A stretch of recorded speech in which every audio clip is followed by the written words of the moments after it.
সাহিত্য সম্ৰাট বেজবৰুৱাদেৱে কৈছিল, আমি অসমীয়া নহওঁ দুখীয়া, কিহৰ দুখীয়া? সঁচা। পিছে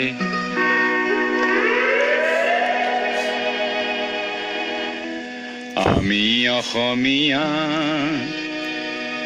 নহওঁ দুখীয়া বুলি সান্তনা লভিলে নহব। আজিৰ অসমীয়াই নিজক নিচিনিলে অসম ৰসাতলে যাব। আমি অসমীয়া নহওঁ দুখীয়া বুলি সান্তনা লভিলে নহব।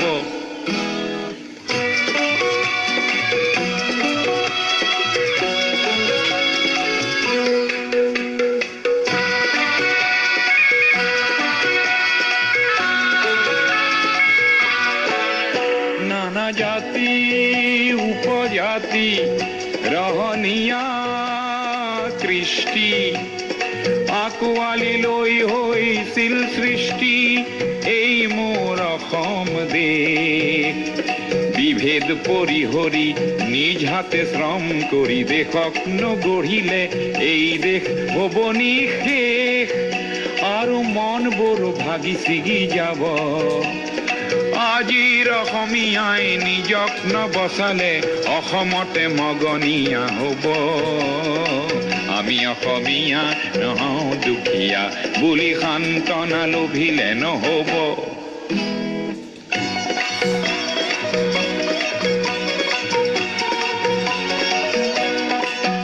প্ৰতি অসমীয়াই কি কৰা উচিত উপদেশ দিবলৈ নাই লাচিত।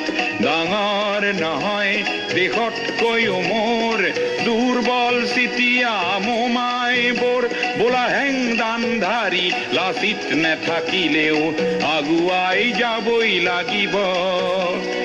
নহ'লে অসমীয়াই অসমৰ মাটিতে নিজেই ভগনীয়া হ'ব। আমি অসমীয়া নহওঁ দুখীয়া বুলি সান্তনা লভিলে নহব।